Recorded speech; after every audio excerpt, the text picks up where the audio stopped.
মসজিদের ভিতরে মুনাফিকও নামাজ পড়ে, মুমিনও নামাজ পড়ে, নামাজ আদায় করে।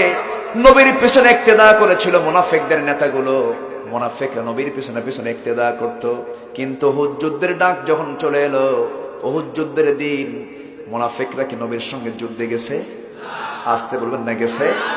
নামাজে নামাজে নামাজে গেছে, কিন্তু যুদ্ধে নামাজ আদায় করেছে, কিন্তু নামাজ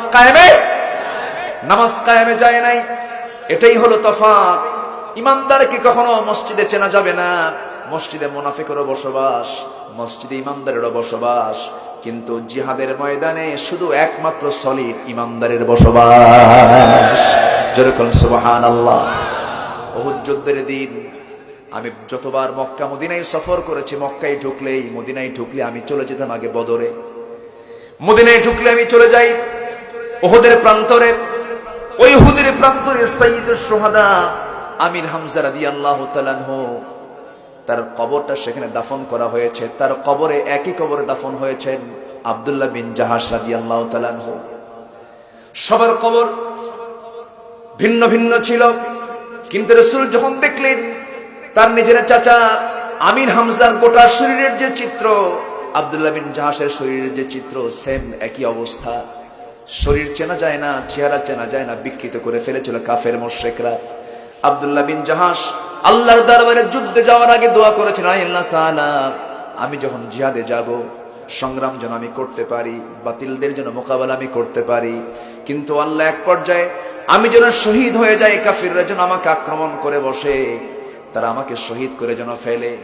এক পর্যায়ে তিনি দোয়া করছেন, আল্লাহ আমার যেন তারা নাকটা কেটে ফেলে দেয়, কানটা কেটে ফেলে দেয়, চোখটা তুলে ফেলে দেয়, পাটা যেন কেটে ফেলে দেয়।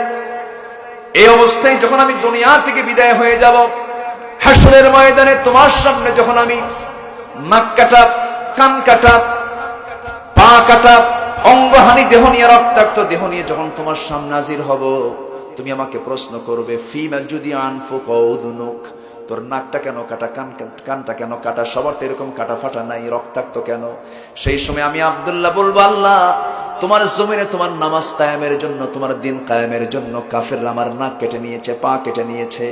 সেই সময় আল্লাহ বলবে, তুমি আমাকে লক্ষ্য করে বলবে, তুই শহীদ, তুই সাক্ষ্য দিয়েছিস, তুই শহীদ, আজকে কোনো হিসাব নাই, বিনা হিসাবে আমি তোকে জান্নাত দিয়ে দিলাম। শহীদ মানে কি? সাক্ষী। আমি তোকে জান্নাত দিয়ে দিলাম। সে আব্দুল্লাহ বিন জাহাশের কবর, সাইয়্যিদুশ শুহাদার কবর। রাসূল যখন জানাজা পড়াচ্ছিলেন, সেই সময় বললেন, সাহাবীরা সবার লাশটা দাফন করো পৃথক পৃথক ভাবে, কিন্তু আমার চাচার সঙ্গে আব্দুল্লাহর লাশটাকে কবরে দাফন করে দাও, কারণ মর্যাদার দিক থেকে দুইজন আল্লাহর কাছে সবচাইতে বেশি অগ্রগামী। জোরে বলুন সুবহানাল্লাহ। এই উহুদের ময়দানে আমার নবীজি যখন যুদ্ধের ময়দানে হাজির হয়ে গেলেন, এমন সময় ওই কাফের মুশরিকরা বদর যুদ্ধে হারিয়ে যাবার প্রতিশোধ নেবার জন্য 3000 সৈন্য নিয়ে যখন তারা রওনা দিয়েছে, উহুদের প্রান্তর পর্যন্ত পৌঁছে গেছি। মদিনার মসজিদ থেকে মাত্র 3 মাইল দূরে আমার নবীজি আম্মা জান আয়েশাকে সঙ্গে করে নিয়ে চলে আসলেন যুদ্ধের ময়দানে। যুদ্ধ যখন শুরু হয়ে গেল, যুদ্ধের প্রাথমিক পর্যায়ে রাসূলের পরামর্শ ছিল, একটা চিকন জায়গা আছে, গলিপথ আছে, গিরিপথ আছে, এই জায়গায় তোমরা 50 জন তীরন্দাজ তীর হাতে নিয়ে তোমরা থাকবা, আমার নির্দেশ না আসা পর্যন্ত স্থানটা তোমরা ত্যাগ করতে পারবা না। আমার নবীজির এই পরামর্শ যখন দিয়ে তাদেরকে রেখে দিলেন, যুদ্ধ যখন শুরু হয়ে গেছে, প্রাথমিক পর্যায়ে মুসলমানদের বিজয় নিশ্চিত হয়ে গেছে, প্রায় নিশ্চিত হয়ে গেছে।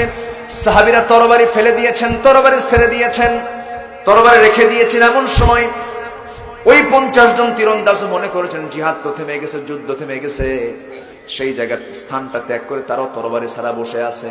এমন সময় কুরাইশদের মধ্য থেকে একটা গ্রুপ ওই চিকন গলিপথ দিয়ে তারা আক্রমণ করে, চতুর্কৃত আক্রমণ। সে আক্রমণের মূল লক্ষ্য অন্য কেউ নন, পৃথিবীর সেরা মানুষ জনাবে মুহাম্মদুর রাসূলুল্লাহ, মুহাম্মদুর রাসূলুল্লাহ সাল্লাল্লাহু আলাইহি সাল্লাম। আমার নবীজি হলেন মূল লক্ষ্য। রাসূলকে তারা টার্গেট করে ফেললো। দূর থেকে বৃষ্টির মতো তীর মারা শুরু হয়ে গেছে। এই তীর মারার দৃশ্যগুলো সাহাবায়ে কেরাম অবলোকন করে তরবারি ফেলে দিয়ে মারছে দৌড়। নবীর কাছে এসে হাজির হয়ে গেছে, বলতেছে ইয়া রাসূলুল্লাহ, ইয়া হাবিবাল্লাহ, আপনি মাঝখানে থাকবেন, আমরা চতুর্দিকে দাঁড়ায় যাব। 10 থেকে 12 জন সাহাবী তারা সবাই নবীর চতুর্পার্শ্বে দাঁড়ায় গেছেন। যেই দিক থেকে তীর আসে সেই দিক দিয়ে সাহাবীরা কেউ পিঠ লাগান, কেউ বুক লাগান, কেউ কারো গায়ে লাগে, কারো পিঠে লাগে, কারো হাতে লাগে, কারো বুকে লাগে। এরকম করে তীরগুলো বুকের সঙ্গে আলিঙ্গন করে, দেহের সঙ্গে আলিঙ্গন করে করে সব সাহাবী সব শহীদ হয়ে গেছেন। মাত্র একজন বেঁচে আছেন। আবু দাজানা আমার নবীর সামনে দাঁড়ায় বলছেন, ইয়া রাসূলুল্লাহ, এই দাজানা, লক্ষ দাজানা দুনিয়া থেকে বিদায় হলো, দিনের তেমন কোনো ক্ষতি হবে না, আপনি মেহেরবানি করে আপনি আমার বুকের মধ্যে চলে আসেন। রাসূলকে বুকের সঙ্গে জড়ায় ধরে আছেন। কাফেররা তীর মারে রে, সেই তীর তার পিঠের মধ্যে একটা দুইটা নয়, 70টা তীর তার পিঠে ফুটে উঠেছিল। শাহাদত বরণ করলেন। নবীজি বললেন, সাহাবীরা, কোন জান্নাতি সাহাবী যদি দেখতে চাও, দাজানার দিকে তাকায় দেখো, গোটা শরীর তার তীরবিদ্ধ কেমন হয়ে আছে। জোরে বলি আল্লাহু আকবার। কি সেই যুদ্ধের চিত্র! আমার নবীজি এক পর্যায়ে সম্পূর্ণ একাকী হয়ে গেলেন। সাহাবীরা সব শাহাদত বরণ করলেন, আমার নবীজি সম্পূর্ণ একাকী। সেই সময় কেউ নাই। ওই সময় একজন সাহাবী ছিলেন, নবীর সামনে দাঁড়ায় আছেন, কাতাদা রাদিয়াল্লাহু তাআলা আনহু। তার চোখের মধ্যে তীর ঢুকে গেল প্রথম পর্যায়ে। তীর যখন ঢুকলো, রাসূল লক্ষ্য করে দেখেন চোখের মধ্যে তীর ঢুকেছে, চোখটা বের হয়ে তার হাতের মধ্যে পড়ে আছে। রাসূল বলেন, কাতাদা, এই দিকে চলে আয়। আমার রাসূল কি করলেন, বরকতি হাতে চক্ষুটা হাতের মধ্যে নিলেন, চোখের জায়গায় লাগায় দিয়া মুখের থুতু দিয়ে বিসমিল্লাহ বললেন। আগের চোখের চাইতে আরো উজ্জ্বল চোখে রূপান্তরিত হয়ে গেল, মুআজিজা প্রকাশ পেয়ে গেল। নবীজির সামনে থেকে যখন সব বিদায় নিল রে, নবীজি সম্পূর্ণ একা। দূর থেকে তীর মারা বন্ধ করে দিল, কাছাকাছি চলে আসলো, হাতের মধ্যে পাথর নিল, নবীজিকে লক্ষ্য করে পাথর মারা শুরু করলো। ইবনে কাইমিয়া নামে একজন কাফের সে করলো কি, নবীজির কাছাকাছি এসে, সম্পূর্ণ কাছাকাছি না এসে নিরাপদ দূরত্ব থেকে পাথর মারা শুরু করে দিল। যখন পাথর মারতেছে, নবীজির মাথায় ছিল হেলমেট, সেদিন পাগড়ি ছিল না, টুপিও ছিল না। যেই জায়গায় যে সুন্নত দরকার সেই সুন্নত আমার নবীজি ব্যবহার করেছে। সেই দিন মাথায় ছিল হেলমেট, হেলমেটের চিকন লোহা পাথর এসে যখন কপালে লাগলো, হেলমেটের চিকন লোহা নবীজির কপালে বিদ্ধ হলো। কপালের শক্ত হাড়ের মধ্যে যখন লোহা ঢুকে পড়লো, নবীজির মাথা চক্কর মেরে উঠলো। আরেকটা আঘাত গালে লেগে গেল, শিরস্ত্রাণের চিকন লোহা নবীজির গালের মধ্যে ঢুকে গেল। আরেকটা পাথর যখন মুখ বরাবর মেরে দিল, সুন্দর দুটি দাঁত, সামনের দুটো দাঁত ভেঙে পড়ে গেল। একই মুখের মধ্যে 3টা ইনজুরি। নবীজি আর সহ্য করতে পারলেন না, মাথা চক্কর মেরে নবীজি জমিনে পড়ে গেলেন, মুখ থুবড়ে পড়ে থাকলেন। চতুর্দিকে গুজব রটে দিল, কুতিলা মুহাম্মদ, রাসূল নাই, রাসূল নাই। এমন সংবাদ যখন চতুর্দিকে ছড়িয়ে পড়লো, মদিনার আকাশ বাতাস ভারী হয়ে গেল। একজন যুবক বিয়ে করেছেন নতুন, যুদ্ধে আসতে পারেন নাই, কানে সংবাদ চলে গেছে, রাত্রে সহবাস করেছেন, ফজর নামাজ পড়বেন। ফজর নামাজের আগ দিয়ে ফরজ গোসল সম্পন্ন করার জন্য মাথায় পানি ঢেলেওছেন একটু, এমন সময় সংবাদ আসলো রাসূল বেঁচে নাই। ফরজ গোসল বাদ দিলেন, ফজর নামাজ বাদ দিলেন। ফরজ নামাজ বাদ দিয়া, ফজর নামাজ বাদ দিয়া সঙ্গে সঙ্গে স্ত্রীকে বলছেন, স্ত্রী, তরবারি আমার হাতে তুলে দাও। তরবারি হাতের মধ্যে উঠায় নিয়ে বললেন, স্ত্রী, এই যে বিদায় নিলাম, জান্নাতের সিঁড়িতে তোমার সঙ্গে দেখা হবে। আমার মন বলছে আমি শহীদ হয়ে যাব, কারণ নাকের মধ্যে আমি জান্নাতের ঘ্রাণ পেতেছি। সঙ্গে সঙ্গে করলেন কি, ওই যুবক সাহাবী করলেন কি, দৌড় মেরে যুদ্ধে ঝাঁপিয়ে পড়লেন, শাহাদত বরণ করলেন। তিনিও শাহাদত বরণ করলেন। আমার নবীজি দেখতে পেলেন একজন দুজন না, 70 জন সাহাবী দুনিয়া থেকে বিদায় নিয়েছেন।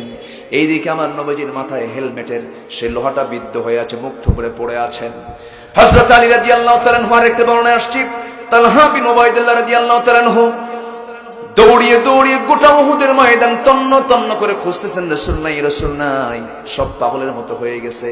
সাইয়েদনা ওমর ফারুক তো আরো পাগল রে, তরবারি বের করে কয় যে দুনিয়ায় রাসূল নাই, সেই দুনিয়া ওমরের বাঁচার কোনো প্রয়োজন নাই। আমার ভাইরা, এমন সময় হযরত আলী নবীর সামনে চলে আসলেন, দেখতে পেলেন নবীজির চোখের সঙ্গে আলীর চোখ পড়ে গেল। রাসূল বলছেন, আলী, আমাকে দেখতে পেয়েছো, তুমি কান্দো কেন? হযরত আলী বলছেন, আপনি তাদের জন্য লানত করুন যারা আপনাকে অ্যাটাক করেছে, আক্রমণ করেছে। রাসূল বলছেন, আলী, চিন্তা করো না, হতাশ হও না। আমার দেহ থেকে যখন রক্ত জমিনে ঝরেছে, এই জমিনেই দেখতে পাবেন নামাজ কায়েম হয়েছে, আল্লাহর দিন কায়েম হয়েছে। জোরে বলি সুবহানাল্লাহ। দিন কায়েমের জন্য রক্তের দরকার আছে না নাই? আসতে বলবেন না আছে না নাই? আমার বন্ধুগণ, শেষ পর্যন্ত কি হলো? সাইয়েদনা আলী করলেন কি, নবীজিকে কোলের মধ্যে তুলে নিয়ে দৌড় মেরে মেরে নিয়ে চলে গেলেন উহুদের ময়দানে। একটু উঁচু পাহাড়ের জায়গায় তাকে সেই জায়গায় রেখে দিলেন। এইদিকে উবাইদ ইবনুল জাররাহ রাদিয়াল্লাহু তাআলা আনহু কত বড় বীর মুজাহিদ ছিলেন, এক একজন কত বড় গুণাবলী সম্পন্ন মানুষ ছিলেন।